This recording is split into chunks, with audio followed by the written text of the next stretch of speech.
This week on American Artifacts, we pay a visit to the Smithsonian's National Museum of American History for a look at presidential campaign memorabilia dating back to George Washington's time.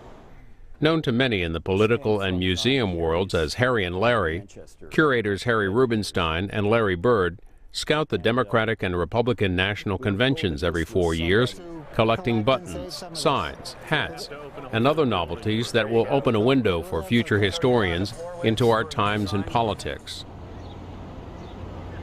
We're at the National Museum of American History, which is obviously part of the Smithsonian Institution. Welcome to the Division of Political History storage area. This is the storage area for the Division of Political History, which includes the presidential campaign collection. The campaign collection is about 100,000 objects. It goes from the very beginning of the nation and goes right up to the present. What we're trying to do is keep this large tradition, full and documented, and reflect the larger story of American democracy. We're going to start all the way back here in this aisle. And this aisle holds well over 50,000 objects related to political campaigns, party engagement, early political process. In some ways, these items that I'm going to be showing you are the beginning of a political tradition.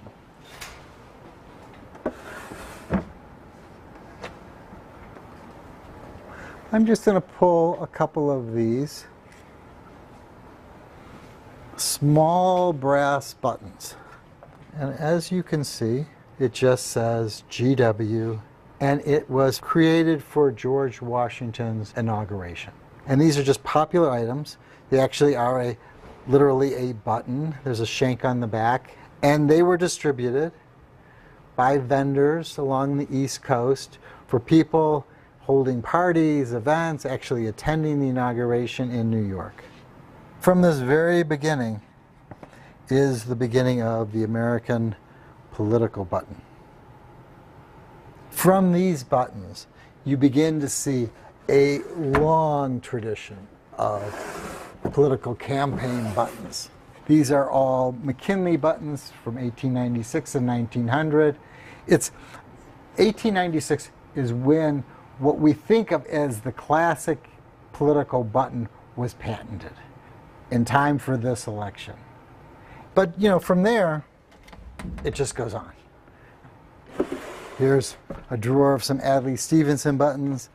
These were known as flicker buttons. You can, I don't know if you're catching that on the thing, but these sort of new attractions to make these things more fun. I open up one more unit over here. You'll see it just continues. In this American political tradition, you just can't have a campaign without a campaign button. There's a very simple idea behind them. That is, if you can get somebody to wear your button, you can probably get them to go vote.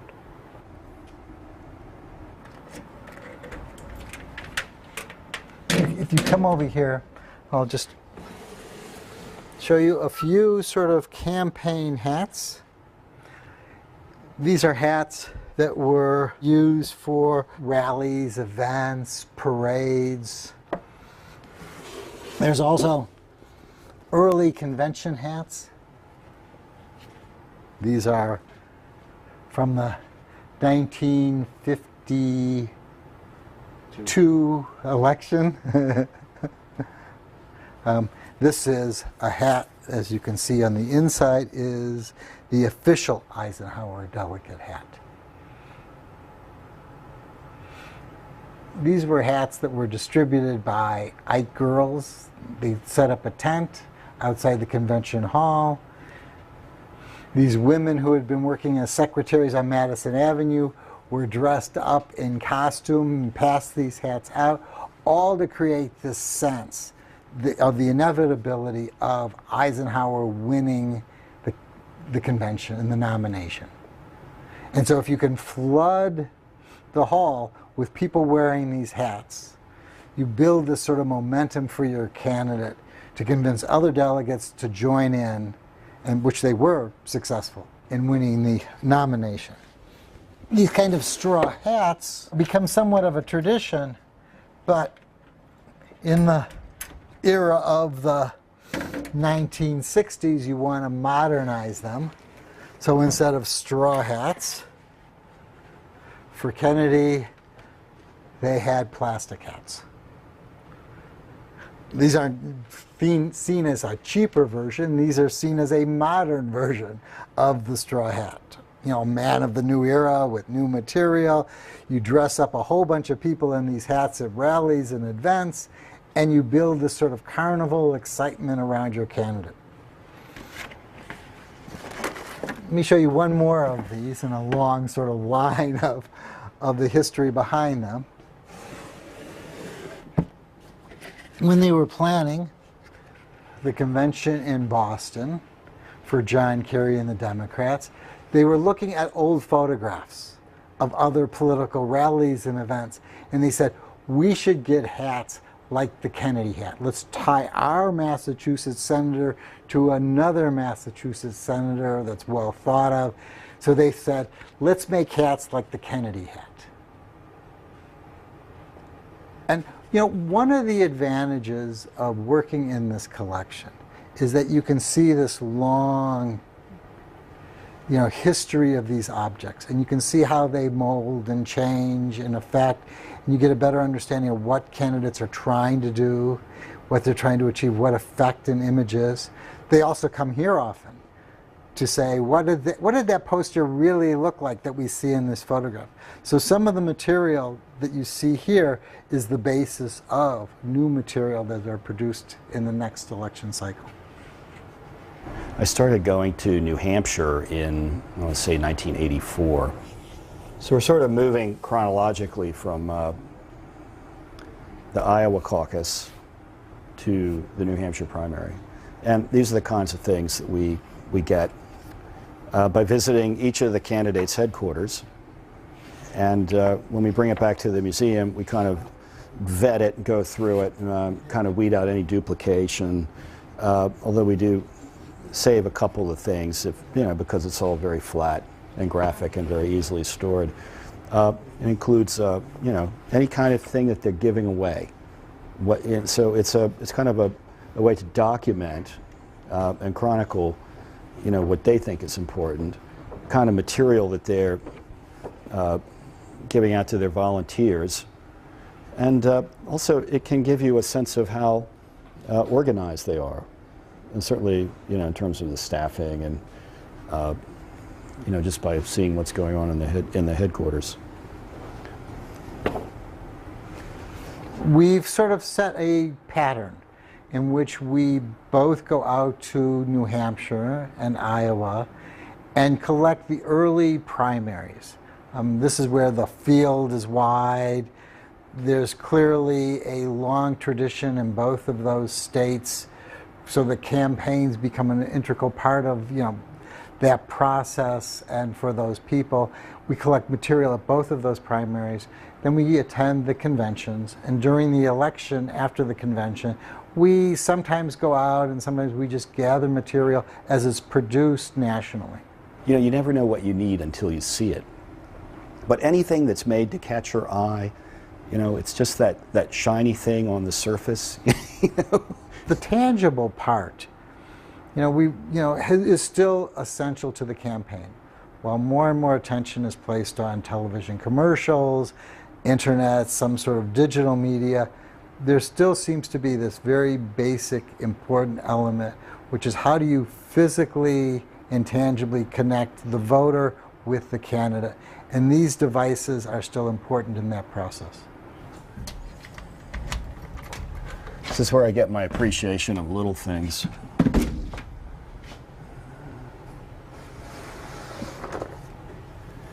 This is the National Pen, Pencil, and Swizzle Stick collection.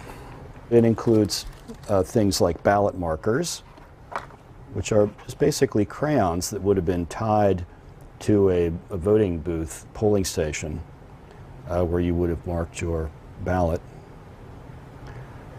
But what it mostly includes are things like, you know, children's pencil cases with the presidents, and items that were used by the campaigns as an advertising medium.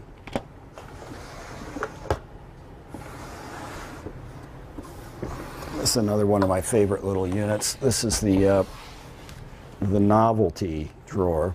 A lot of this material speaks to an earlier time, sort of the heyday of the advertising novelty or specialty. It's sort of an extension of the button, you know, as an advertising medium.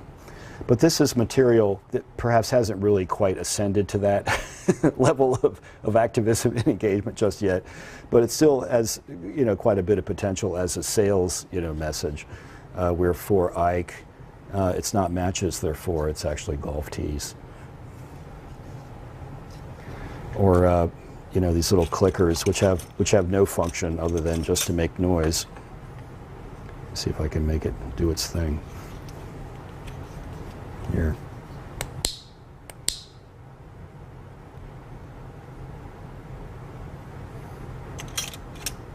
Or you can impersonate Theodore Roosevelt with Teddy's teeth.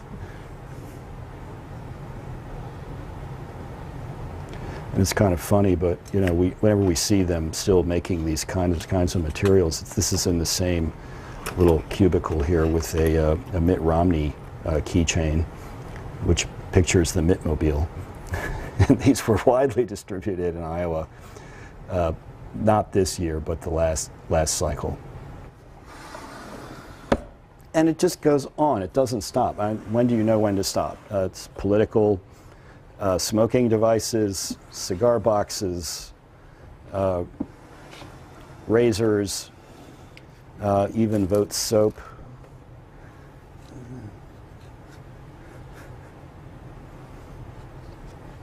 It's a bar of soap in a box. These are kind of fun. Clinton swatters. We have a couple of prototypes of an interesting little Obama doll. I'm told that the president actually has one of these. Yeah. Here's another version of it. A couple of these.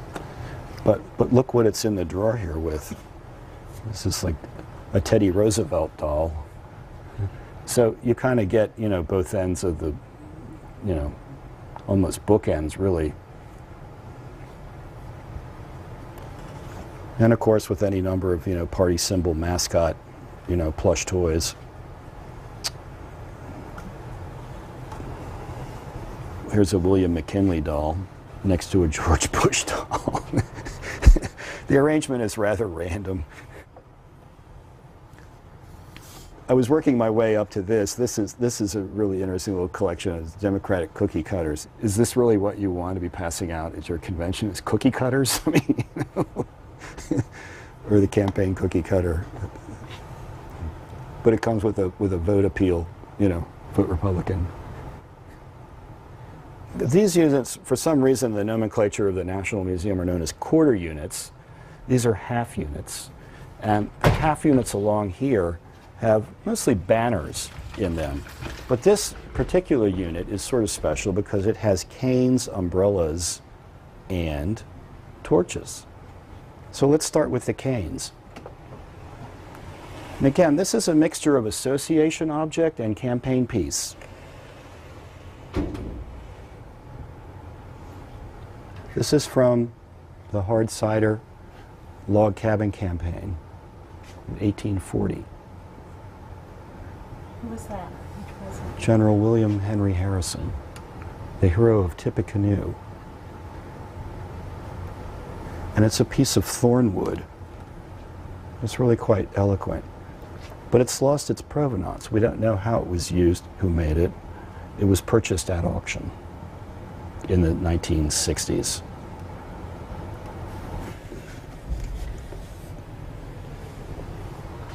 This is another piece that was purchased at auction, and it's a Lincoln parade item. But this was last used in a Lincoln show that you did. Yes. Right? So, And you can just imagine, you know, here was this event in 1860. large parade, and he becomes, Lincoln the rail splitter candidate.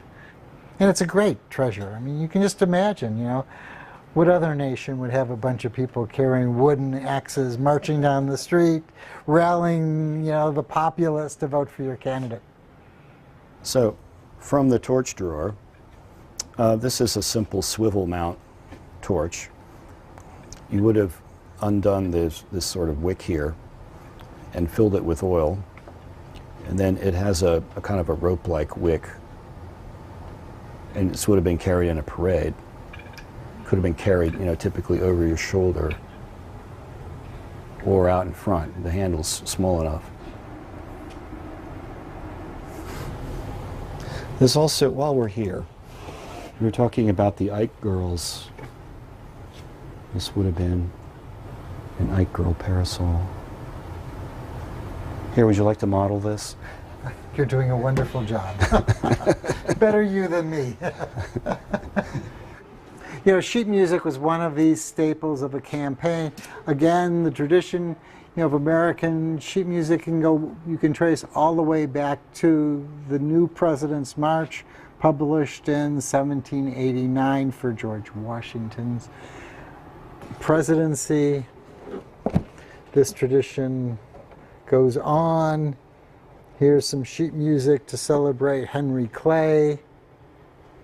Music was an important part of the political campaign process. For many years, you couldn't have a campaign without your own campaign slogan and jingle. That tradition seems to be fading away in this more modern time. Now, let me just show you a couple of others. Here's McClellan, who ran against Abraham Lincoln.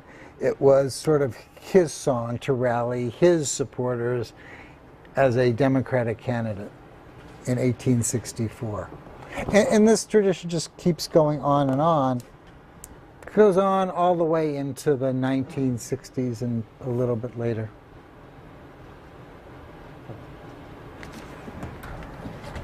And then, of course, the long tradition of attaching something to your vehicle to support a candidate. So here you have actually devices used that you attached onto your bumper. These were the days when you had, metal bumpers that were attached with heavy bolts, and you could then loosen those bolts and attach them that way. Of course, there were the license plate that you could also use. And this, evolves onto your classic sticker that's attached for, candidates. And then you see this today. Here are just, I'll give you a chance to photograph this again, where we've had some extra stickers and buttons. When we come back, we started this tradition of just pasting a few on the sticker cabinet. These were all duplicates of other ones that we collected over the years. I think the idea of holding on to these stickers and having it be something that is affixed to a car well past the election is exactly what the political parties want to do and they want to see. It reminds them of their party loyalty, their involvement and engagement in the process. If you can keep a sticker on somebody's car, you don't have them just for one election cycle. You might have them for generations to come. And so part of this material that people used to produce was really about building long-term party identification and attachment, literally, in this particular case. When we go to rallies and events, there are always things that are made up, pre-printed material. Like this Michelle Bachmann sign. This is the kind of thing that would have been used in a photo op candidate, meet and greet. This came out of her headquarters. But you also see things that people show up that they make. And to us, this is really the kind of thing. This came from a Romney event, a candidate meet and greet. It was staged in one of they famously staged their events in factories.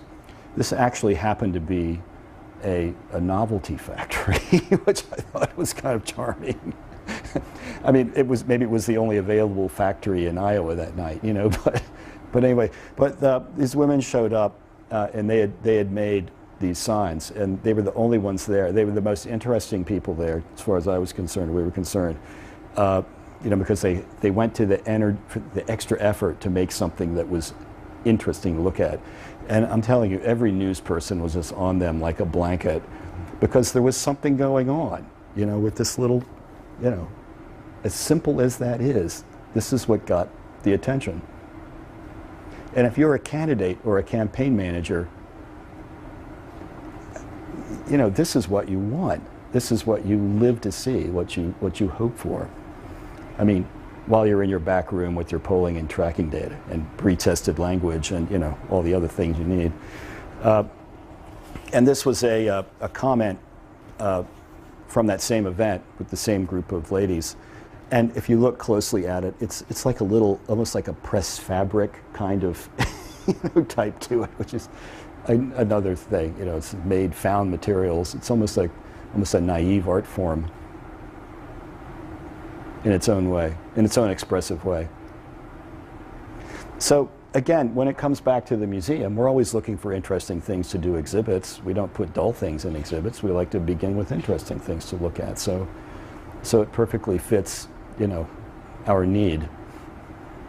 We're the odd folks out when we go to conventions. You know, there's all the delegates, there's all the campaign workers, there's thousands of media people from around the world. There's now bloggers and bloggers tents. And then there are the two of us from a museum trying to gather up as much as we can the meaning and the purpose of these conventions. So our strategy is largely to walk the halls and walk the floor, walk the various headquarters of groups and individuals that are participating both around the conventions and inside the convention, and talk people out of their things. A lot of the people, a lot of the delegates, this represents sort of the culmination of their local, state and local political career, being a delegate to the convention. So when you see someone who has something that you think you want, you go up and introduce yourself in the din of the evening that's swirling all around, and their eyes are going around inside their heads too, and you show up and you go, "Hi, I'm from the Smithsonian. I like that hat you're wearing." It kind of just doesn't, it's not even fair. It's not even fair to ask them that. And we see this, what do you say, it's pretty much all the time. We're documenting in a different way than, say, the media will be documenting that same event. And ours is really both for the present, so that people today can experience somewhat what it was like to be there, but also for the future. This is one of two hats made by a Democratic delegate. And when I saw this, I grabbed them and I said, "There's that, look at that hat." This is real classic convention delegate style hat. Now, she obviously devotes huge amount of time preparing for this, collecting things that she can put on the hat. But it represents exactly what a lot of delegates do. It's all about a little bit of state, local pride, infused with oftentimes support of a candidate and a message of that candidate. This kind of elaborate display of hats, I think, really begins with the handheld camera. That as you started having more media people on the floor with cameras, delegates were realizing that if you wanted to get on TV, wear a big funny hat. This is a Pete DuPont snow shovel, and the DuPont campaign shoveled people's walks and would leave a shovel. And I just wish that they did more of this kind of thing, because it's just fun, it's inherently interesting, and it, you know, tell a little bit about the story of the primary. Here's another sort of classic, classic kind of, you know, primary object. Again, we were in Manchester, we were seeing these cars driving around. with these sitting on top of the roof of the car. It's like unsafe at any speed. Yes. You know, again, it's just one of these wonderful objects. You know, 100 years from now, people are going to look at this, and the only way to really sort of understand and get a feel of that time is by actually seeing the actual object. The best things, I think, are sometimes the simplest, low-tech devices that catch your eye, shimmering on the surface. You know? This came from John Kerry's Manchester headquarters. We were told that this was a campaign volunteer's summer project. What it told us when we were in there, and what I think it will tell historians and people in the future, is just to give a character of what was it like, you know, working in a headquarters in New Hampshire, trying to organize this. It's a little bit of fun. There's humor in this aspect. It's aspirations. The sign on top says "To the White House, so many miles." It just gives a feel of the character of a moment in time. These objects convey a kind of excitement, exuberance of the whole political process. And that, I think, is one of the characters of American democracy that's been from the very beginning and extends, I think, well into the future. One of the thing that is really exciting is the opportunity to return this material to the floor of the museum in the form of an exhibit, which is, in a sense, your research product, and to interpret it, you know, but you can't, unless you have things to show, there's nothing to exhibit. So you need some really inherently interesting political things to show to have a successful display. We often get calls from people from around the country who are willing to give up their own personal treasures to, in a sense, the nation. And that's wonderful. I mean, it's what makes, I think, the Smithsonian such a special place. The generosity of the American people to look to us as a place that can hold their material and to be part of this large national history. So it's wonderful, and we get those calls all the time, and it really demonstrates to us how important the Smithsonian is in the life of the nation. For more information about the Smithsonian's presidential campaign collection at the National Museum of American History, visit their website, americanhistory.si.edu.